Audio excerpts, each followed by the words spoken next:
আমি আজ থেকে চিন্তা লাগিয়েছে বলবনে আনন্দে মহিলাকে বড় জয় করে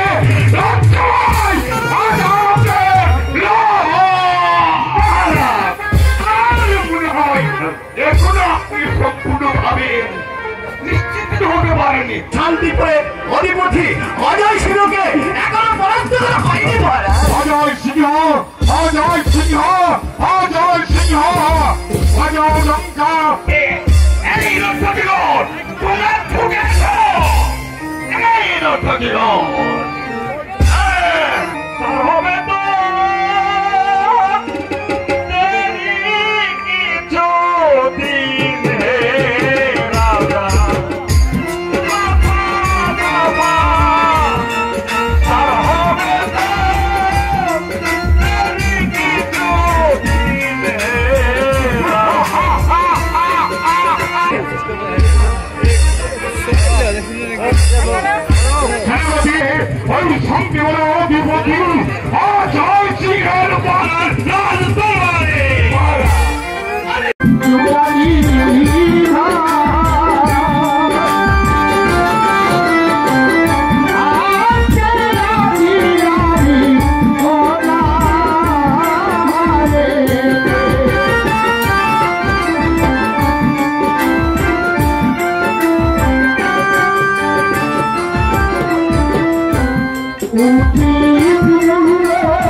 ভগবান মানুষকে কষ্ট দিয়ে দুঃখ দিয়ে মানুষকে পরীক্ষা করে থাকে।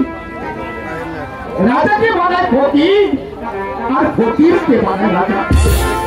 তাই তো ভাবছি নির্মম পরিহাস আজ 3 দিন ধরে আমি না খেয়ে আছি। দয়া করে ঘড়িগুলো রেখে আমাকে কিছু চাল কি শুনে ভাই দিবে আমাকে। আমি থাকতে তুমি এত কষ্ট করবে কেন? ওইদিকে আয়, ওইদিকে আয়। এই যে শোন, আমার ভাই সত্যবান আজ কদিন ধরে উপোস করে আছে পুত্রী।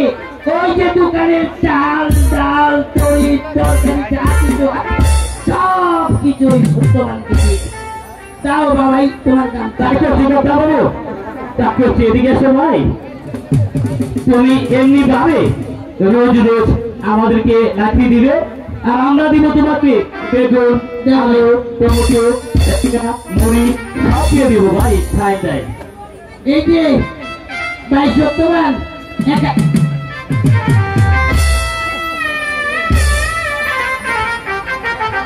এখানে কিছু মুড়ি আছে। আপাতত তুমি এই বাড়িতে গিয়ে মাছ নদীতে নিয়ে জল পান করে নিও। হ্যাঁ, তারপরে যে বেগুন লাউ মিষ্টি সব কিছু আছে। আলো চাই ভালো করে বেঁচে দেখ।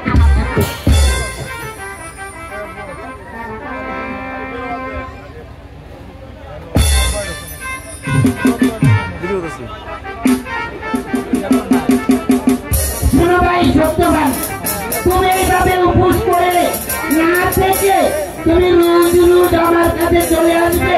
আমি আমার সাধ্য মতো চাল ডাল তরি তরকারি যা পারি তোমাকে দিয়ে দেবো, বুঝতে পারো? তাই হবে না। যাওয়ার পূর্বে ঠাকুরের কাছে আমি শুধু এই প্রার্থনাই করে যাব, তুমি আজ কেমনি ভাবে তুমি আমার চোখে তুমি আমার পাশে এসে দাঁড়িয়েছো। ঠাকুর যেন তোমাকে ধনে জনে